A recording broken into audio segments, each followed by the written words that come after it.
Passover. Definitely we know that literally he redeemed us from bondage to freedom. And so the type of freedom that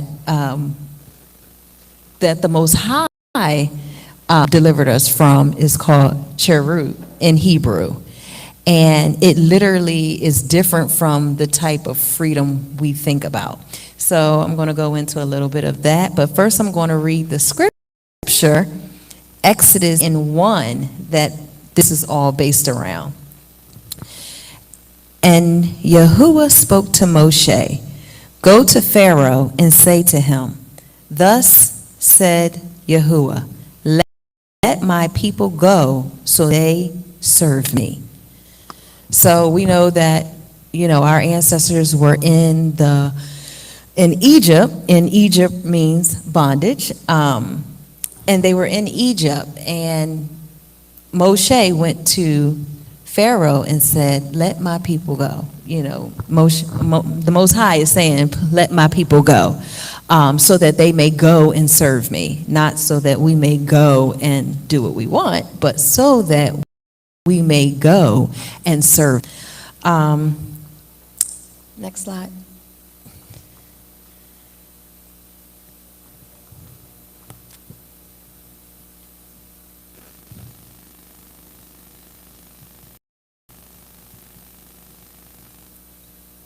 And so basically, Egypt, the actual name is Mitzrayim, which means bondage. And again, the children of Israel were in Egypt. Next slide, please. Sorry. I didn't put much on the slide. So there are different types of bondage. And so we know that there was a physical bondage that they experienced. We were being mistreated, all of these things, a lot of harsh treatment and things that we went through. And so,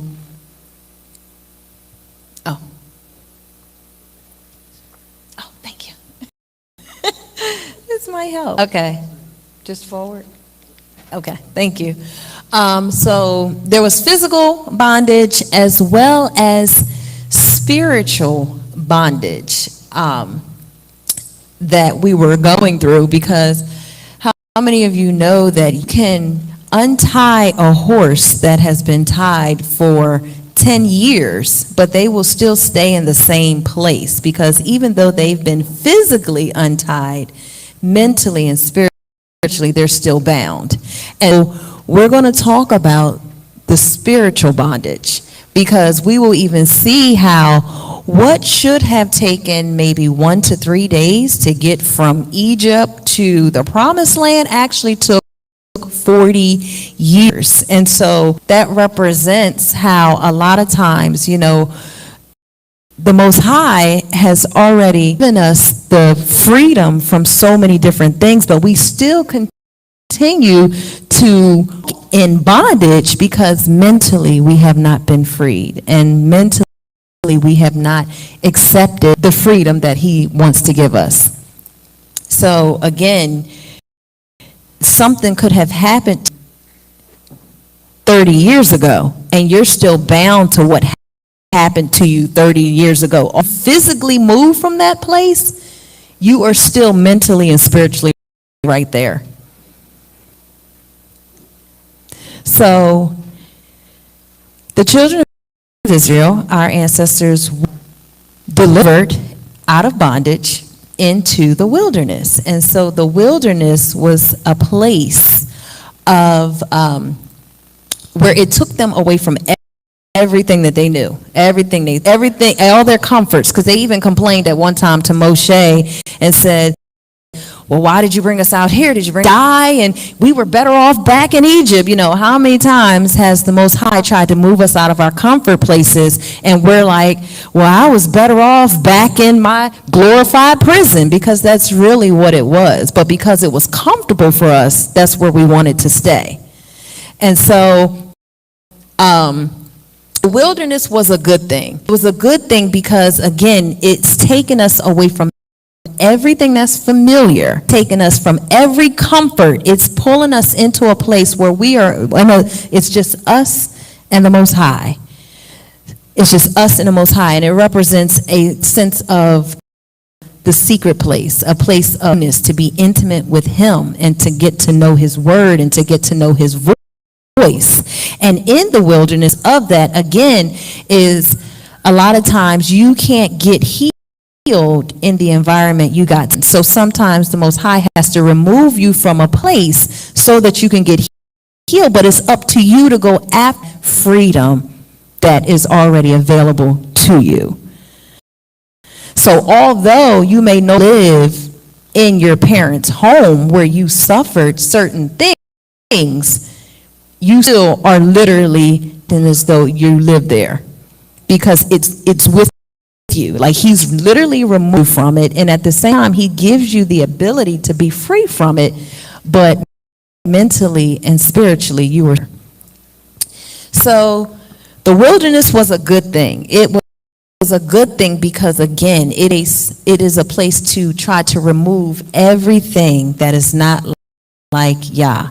It is a place to remove everything that would keep you bound to those glorified prisons. He's trying to move us from those familiar mindsets. He's trying to move us from those comfort zones and those things that limit us to who the Most High is actually called and purposed for us to be.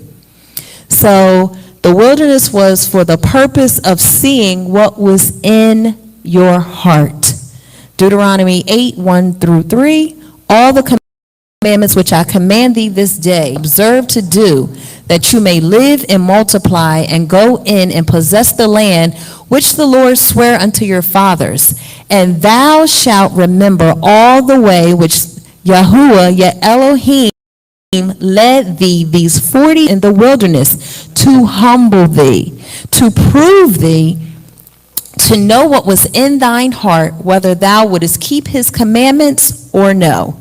And he humbled thee and suffered thee to hunger, and fed thee with manna thou knewest not, neither did thy fathers know, that he might make thee know that man doth not live by bread only, but by every word that proceedeth out of the mouth of Yahuwah doth man live. So the wilderness, the place where the Most High is trying to free you from those comfort zones and from that glorified prison, is for the purpose of, He's trying to show you Him. He's trying to give you His instructions, His protection. He's trying to restore you back from all those things that have taken away from you. And so where it says what was in your heart is literally the seat of your emotions. It's the seat of your emotions. And so in the wilderness is where He's dealing with your heart. He's dealing with your heart. He wants to deal with, in that intimate place with Him, He wants to deal with those things that had you in bondage. He wants to deal with that mindset. All the commandments which I command you, and thou shalt remember, and these 40 years in the wilderness, to humble thee. That is the main thing, because whether we realize it or not, while we still live in our glorified prison, self is exalted.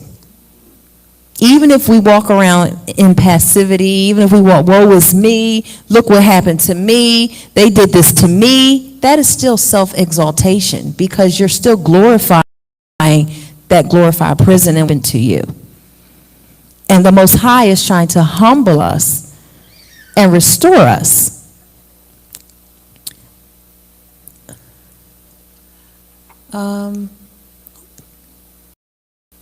Okay. So, no, you're going too fast. Okay. So what is freedom? So what people think freedom is. So for example, I ran away to college looking for freedom. I was trying to run from authority. I was trying to run from the verbal abuse that I was dealing with at home. And I could just get away from this and just do what I want to do. I will be free. But that is a type of freedom that the Most High wants to give us. That's not what delivered us from Egypt. It was never about being free to go do what we wanted to do. Some people find freedom in substance abuse, freedom partying, freedom in whatever satisfies self. Some people even think, and I work in the middle, some people even think that committing suicide is a form of freedom because they want to get from the pain. But again, it still goes back to self. It satisfies self. And so freedom is not to free you from the pain so that you can do and live and be in control and in authority of what it is you want to do. True freedom doesn't present undercover bondage. His instructions are for our protection. True freedom frees you from one thing and allows you to now be joined else. So Moshe told Pharaoh that the Most High said, "My people go. Let them go free so that they then can be serving unto me." It's not let them go free and now do what they want, but let them go free. Let them go from here to here. Either way, it's not about us being in control. And so his instructions are protection. So like I said, I ran away to college looking for freedom because what looked authority was actually abusive. What looked like authority was actually something away from, something that I needed to just, if I could just get out of here. And by a day, mother and father, the authority it represents is actually a safe place. It's actually to be a place of protection. Authority is a good thing. Submitting to authority is a good thing. But when authority has been abused, or when you've suffered abuse from that authority, something you run from rather than something you run to or understand that is for your protection. So now it's in standing the protection that's inside of authority, we now run from it and we try to become our own authority. So then that's where self gets exalted. But his instructions are for protection. His instructions are for our protection. And previously, it said, every word that proceeded out of the mouth of Yahuwah doth man live. And so the protection that his instructions, his law, statutes, and commandments, as well as every word that comes out of his mouth. So we have his Torah, but then we also have his voice and his Ruach that will never speak contrary to his Torah. But sometimes his Ruach personally to you about you. So when he says, don't eat that ice cream, he might not be speaking about ice cream for someone else, but that was for you because what it's going to do to you. So no instructions and understanding that is for our protection. It's just like with children. I literally learn about my relationship with the Most High through my relationship with my children every single day. I am being me through them, literally. Literally. And so when I tell my children, okay, you got to go to bed a certain time. You can't eat this. You can't do that. I'm not doing it because it's going to benefit me, really. Ultimately, it's going to help you. It's for your protection. It's to lead you and guide you. And so understanding the same thing, because a lot of times, because we're adults and we're grown, can't nobody really tell me. And it's like, no, at the end of the day, we have to trust the Most High more than we trust ourselves. Because ultimately, his protection, his instructions are for our good, even when we don't understand it. Because a lot of people always want to understand things. And I tell my kids all the time, it's not for you to understand it, it's for you to simply submit to. You'll understand it later.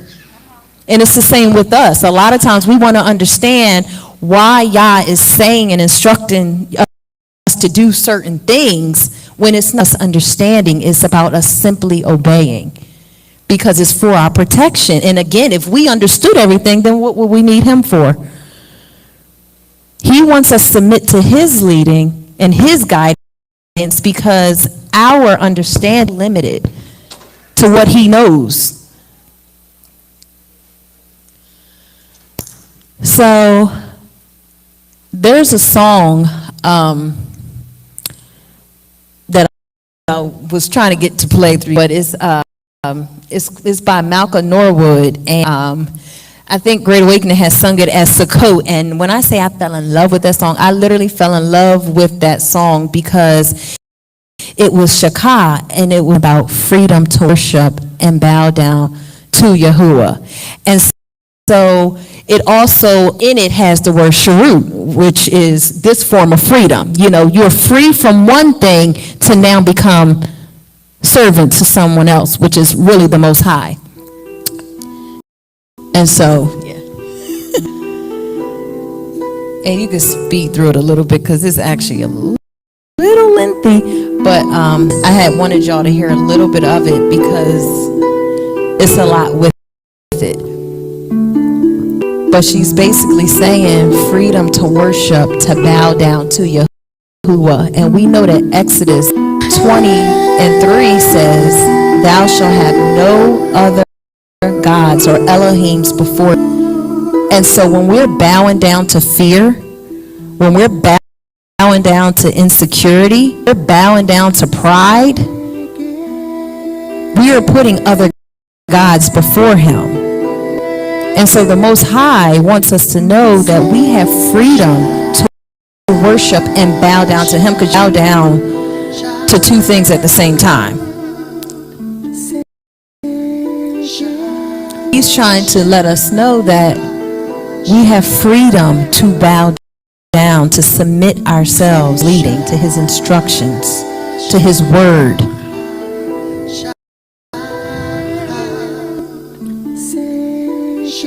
So freedom to obey. Obedience to peace of mind. Obedience leads to freedom, fear. There's a scripture that talks about perfect love casts out fear. And when you understand that you have been perfectly loved by the Most High,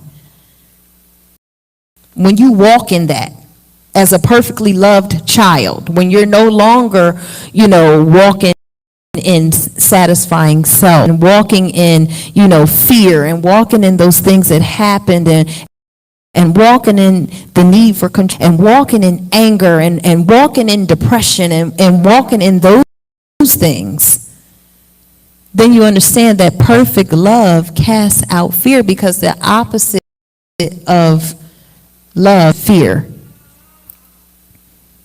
The opposite of love is fear. So obedience leads to freedom from fear. If you think about a child, because the scripture does talk about how we have to come as a little child. So if you think about like how a child, if you present them with a swimming pool when they first go swimming, like 2 years old or whatever, they have no idea that they can drown. They have no idea. There's some serious consequences that can happen with this pool and you. They just know, I just want to jump in. I just want to go. They have no fear.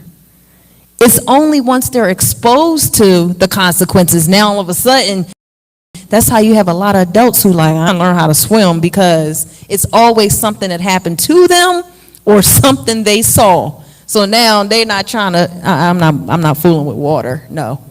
And now you're walking in fear. But perfect love casts out fear. With no fear, with no needing to know what's going on, because a lot of times when we don't know all that's going on and it's out of our control, that's when anxiety comes in, that's when fear comes in, because we're not in control of it, figuring it all out.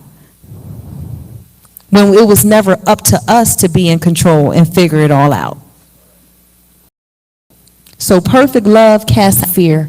Obedience leads freedom from anxiety and insecurity, which is also pride and selfishness. Because where there's fear, where there's rejection, then there's anxiety. And then there's insecurity, and then there's pride, and then there's selfishness. There's all these things. But obedience in him leads us to a place of freedom. Verses on freedom, 119:45, and I will walk at liberty, for I seek thy precepts. So his instructions is true freedom for us. Romans 6:18, being then made free from sin, ye became the servants of righteousness. Again, that's being free from one thing to be servant to another. Because one thing about the Most High, he will never just leave us hanging, us to ourselves, and say, all right, well, just figure it out when you, no. When he's freeing us from something, you have to know that he has a plan in place. And it's much better than what we thought we could have ever have done for ourselves. We know this one, Isaiah 61, 1 through 4, and we know that this is prophetic, but it also can relate to us personally as well. That the spirit of Yahuwah Elohim is upon me, because you anointed me to preach good tidings unto the meek. He have sent me to bind up the brokenhearted, to proclaim liberty to the captives, and the opening of the prison to them that are bound, to proclaim the acceptable year of Yahuwah and the day of vengeance of our Elohim, to comfort all that mourn,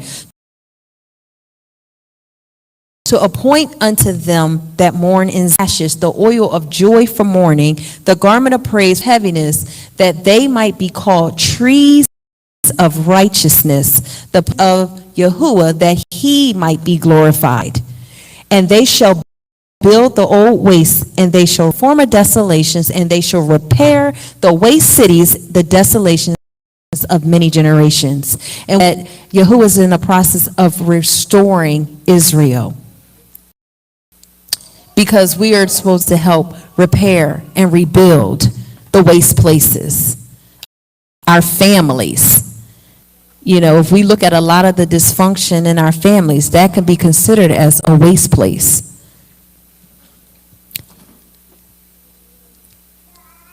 So freedom is coming. And then Exodus 8:1 again.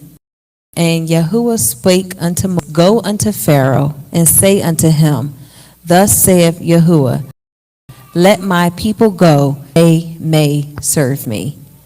So again, freedom, it's to freedom. The Most High, not only are we as a people going to experience that freedom, but also spiritually that freedom, but individually we can experience that freedom. Because the Most High, it was never his will that we walk about in depression. It was never his will that we walk about in anxiety. It was never his will. So a lot of things in the secular realm is being glorified because we don't understand the authority given to us. Again, I work in the mental health, work in prison systems for mental health. We're dealing with prison and inmates who are actually doing some serious stuff to themselves because, mental things. But a lot of that is mental torment and bondage because they don't know the freedom that's available to them. So society has glorified health illnesses, when the reality of it is mental health illnesses are only glorified. Nobody is speaking about the freedom. And the freedom comes from obedience to his instructions, which is protection. A lot of times I speak to people who are dealing with hearing voices, and I'm like, you're not hallucinating. You're not crazy. The one guy looked at me like, I'm not crazy. They told me I'm tormented spiritually. So if you have the ability to hear evil voices, then you have the ability to hear the Most High. So it's all in what we give authority to. So the only reason why the medications and mental health is so highly exalted, but they're slowly but surely finding out that it's just not quite working like they should. And constantly trying to find different ways and, okay, well, how can we, when the reality of it is, again, teach people Torah, teach people how to hear the Most High and obey, teach people to understand the purpose of the Mashiach, what he did for us, what that represents, so that people can really walk about in true freedom and deliverance and healing. Thank you.